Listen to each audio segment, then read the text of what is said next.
Good everyone, it's video, and today we have a Should You Talisman episode on the P-36C Hawk. This is an aircraft that I have mentioned a few times in this series as a positive aircraft, and this will be no exception. So if you're new to this series, in the description below there's going to be a few timestamps. There's going to be where you can skip straight ahead to the weaponry, the flight performance / handling, the competition of the aircraft, and finally the conclusion, which of course is where we conclude on if the aircraft is worth putting a talisman on or not. Now, this is a series, of course, that follows along from the Talisman series if you're also new to this channel, well, not only to the channel, but to this series. So, whilst this may seem obscure, how we're going from different aircraft to different aircraft, please remember this is based off of the Talisman series for the most part. Without further ado, let's get into the weaponry of the P-36C Hawk. The weaponry of this aircraft is pretty good for 1.7, and it's arguably one of the more heavily armed aircraft of 1.7-ish BR. That's mainly due to its overall armament being pretty close to each other, and obviously two of the guns being in the nose, which is pretty handy. Of course, with this sort of weaponry part, we also take a look at the engine of the aircraft, but I typically do that last.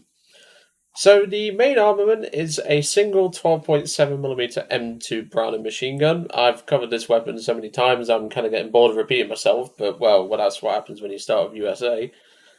This is a perfectly solid weapon. It packs a decent punch for 1.7, can penetrate most ground targets it's going to run into at this sort of BR. And of course, with the P-36 lacking any bombs, this is going to be vitally important in ground RB should you choose to use this aircraft there. And also helps out in air RB when you have to deal with certain targets like light tanks, SPGs when you don't have the appropriate angle on them because you can pen them frontally with a 50 cal, and things like that really. Then of course you have a single 30 cal sat in the nose with the 50 cal, which has 500 rounds. Again, I've covered this gun so many times, kind of getting bored of repeating myself, but once again that is of course what happens when you start in USA. But of course, unlike the P-36A, which I've also given positive points to, the P-36C does have an extra 2 guns, one in each wing, which are also 7.62 Browning machine guns. These are perfectly solid weapons and, well, they don't pack the biggest punch, but when you've got 3 of them tightly converged plus a 50 cal, it definitely does help it out, and really gives this aircraft a great burst mass for 1.7. Of course, as previously mentioned, there is no bombs, there is no rockets, no nothing, so you just have the 50 cal with 30mm of penetration, but if you're 10 meters away from a tank, you're probably sniffing his exhaust fumes at that point. So, on average, you're looking at about 20mm of penetration to around 17mm of penetration, which at 1.7 BR is pretty much enough to pen anything from the top. And if you're lucky enough, you can even pen some light tanks from the side. And of course, now we come to the engine, which is a Pratt & Whitney R1830-17 radial engine, which is a 14-cylinder radial producing 1,025 horsepower on 100% throttle, and on WEP, which is also known as takeoff power, it's 1,190, so give or take 1,200 horsepower. For this sort of BR, that's actually not that bad, and the slight performance drop because of the extra guns and the extra weight really doesn't affect this thing in a way that you could go, yeah, the P-36A is a better aircraft. You pretty much don't feel a difference. Like, there is obviously a slight weight difference, and there is a slight performance decrease, but you really don't feel it. The climb rate isn't really affected too much, the overall handling isn't really affected too much. The P-36 has just been an all-solid aircraft to really get into, and it's very forgiving. It was one of the first aircraft that I really got into and enjoyed. Because if you didn't know, the P-36A was the very first aircraft I unlocked playing this game, because I didn't have a monkeys of how to work the tech tree at that point. Mind you, that was 8 years ago. 8.5 years ago now. But you get my point. So overall, the weaponry and the overall engine performance is actually not that bad for a 1.7 aircraft. It's actually pretty well armed, it's got a decent engine. It's just, it does struggle a little bit in the up tiers because of the more powerful aircraft and obviously the more advanced American fighters that kind of replace this thing. But this thing's still no slouch. And now we move to the P-36's next calling card, which is its handling. Let's go to a test flight and take a look. See you shortly. And welcome to the test flight. Let's get underway. So the P-36 I've obviously talked a bit about in this series so far anyway. It's an aircraft that I've always enjoyed and had a personal soft spot for. But obviously, I don't have a talisman on the A, which I wouldn't mind featuring in this series. But the C is a perfect example of perfectly balanced with no real, shall we say, like it's not dominant in any area compared to its competition other than against biplanes. Against some of the monoplanes, it's actually like it won't be every monoplane. Against the monoplanes that are faster than it, it has a maneuverability advantage. But overall, the handling of this aircraft is pretty good. The only downside is the roll rate, which is fine now. But as you get higher and higher in the speed, the roll rate really starts to restrict itself. And that does affect the aircraft's overall handling. The rudder controls are, as you can tell, pretty good. I'm just pressing the rudder key at this point. I'm not doing anything else. It's just the instructor makes this thing very unstable when you use just the rudder. So if you do a snap turn like this, you can make this thing do some funky maneuvers. But of course, watch your altimeter. You don't want to crash. But as you can tell, the elevator response is pretty solid. It turns really well for what it is. And does have very beneficial handling for a new player, and it's very easy to get used to. Of course, the point about the rudder can catch some people off guard, and obviously snap rolling at low altitude is not advised. But like every other American aircraft we've featured so far in this series, the fact that you can just penetrate and do internal damage to most vehicles you're going to run into, obviously, you're not going to run into a So-Ki, because that's a 3.3 SPAA. But for something like the Chi-He, if you was to obviously approach from a better angle, you can actually damage them, as I'm going to demonstrate now. You just bring this thing up with its excellent power to weight ratio and its overall handling. Line up your shot with your 50 cal, remember it's on the right side of the cowling. And as you saw there, we just took out a crew member with a bad angle. Not bad at all, but obviously against something like a F3F, this obviously doesn't have the bombs and it's a little less maneuverable, but it does have the speed advantage. So that does obviously help it out. But at the same time, you've got to consider that the aircraft is not without its flaws. As I said, the roll rate is a limiting factor. And against some of the monoplanes like the HE-100, you're going to get outsped, but you'll be able to outturn it. Against something like the later model 109, or the early 109s that you're going to run into. And I don't mean crap like the what is it? I can't remember its name. I'm trying to remember now.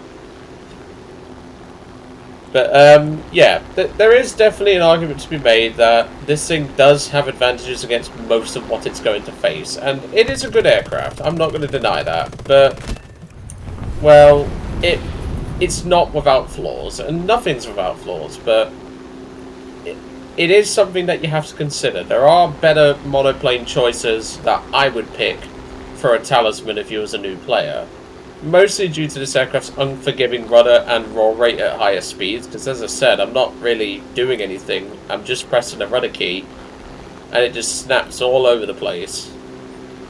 Which, sure, could come in handy in defensive maneuvers, but do you really want that when you're trying to learn the game a bit? It depends, really. But it's not bad at all. I've always had a soft spot for this plane, and as you can tell, even with a couple of flight model changes over the years, still handles beautifully, albeit the rudder. Anyway, let's go back to the hangar and let's go over this aircraft's competition. See you shortly. And welcome back to the hangar. As I've obviously discussed, the P-36 does have pretty good metrics, and it is a solid aircraft to really include in this series, and I'm sort of glad I did get a Talisman on it. But obviously, as I mentioned, it isn't without flaws, and there are aircraft that I would consider a bit more forgiving to newer players, but if you're experienced like myself, a P-36C Talisman would actually not be a bad idea if you really want a Talisman something in this sort of BR. And heck, when I got the Russian Badgers P-36, I had a blast with this thing. Like, I pretty much got this done within 2 games, and it was really simple. felt good to revisit this plane. That's why a lot of the handling aspects are very familiar to me, because obviously we've had this plane, obviously we've had the LVT that came as part of this login bonus and all that. So it does bring back good memories and all that. If you're a newer player, however, I still think the F3F is the king. It's just more forgiving for what you're going to be running into in terms of the meta. And whilst you won't be able to catch stuff like most of the biplanes that you're going to run in, well, not the biplanes, the monoplanes that you're going to run into, it obviously just completely kicks the ass of pretty much any biplane that you're going to come across. And, well, there is obviously the top 5 biplanes that you would have seen by now, and there's a reason why this thing is at the top. Of course, if you do want something a little bit lower BR, the P-36A is just this for 2 less guns, and it doesn't, well, it has a little less weight in the wings, which, to be honest, again, you don't really feel that. But of course, with it being a tiny bit lighter, it doesn't compensate for the rudder or anything like that. So there is that.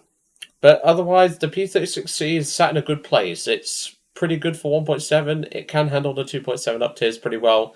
And the P-36G, which will also be featured in this series at some point, this is another aircraft that is just pretty solid all round. But of course, that aircraft is an entirely different kettle of fish. When it comes to your bombers, I've already mentioned stuff like the TBD, which this actually got a buff, so it's kind of insane now.